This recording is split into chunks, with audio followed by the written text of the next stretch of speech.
Hi friends, welcome to Kiruba collection.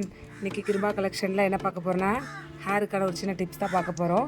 என்னென்னா, நான் இந்த பாருங்க தண்ணி வந்து சோறு நம்ம கஞ்சி வடித்த தண்ணி இருக்குது பார்த்தீங்களா, சாப்பாடு வடிக்கும் பார்த்தீங்களா, அந்த தண்ணியை தான் எடுத்து வச்சுருக்கிறேன். இந்த தண்ணியில் தான் நான் என்ன பண்ண போகிறேன்னா, ஷாம்பு வந்து போட்டு அப்ளை பண்ணி ஷாம்பு போட போகிறேன்.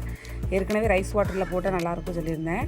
அதே மாதிரி இது அதை விட ரொம்ப சூப்பராக இருக்கும். தேய்க்கிறதுக்கு அப்படியே லைட்டாக அப்படியே எப்படி சொல்கிறது, நல்லா வளன்னு நல்லா ஷாம்பு அப்ளை பண்ணுறதுக்கும் ரொம்ப ஈஸியாக சிம்பிளாக இருக்கும். திரும்ப வந்து ஹேரும் நல்லா ஷைனிங்காக இருக்கும். நீங்கள் குளிச்சுட்டு வந்து இது என்ன பண்ணுவேன்னா, ஃபஸ்ட்டு இதை வந்து அப்ளை பண்ணிடுவேன். அதுக்கப்புறம் என்ன பண்ணுவேன்னா, அந்த மீதி இருக்க ஏற்கனவே கொஞ்சம் வாட்டர் எடுத்து வச்சுருக்கேன். இந்த அரிசி வடித்த தண்ணி வச்சுருக்கிறேன்.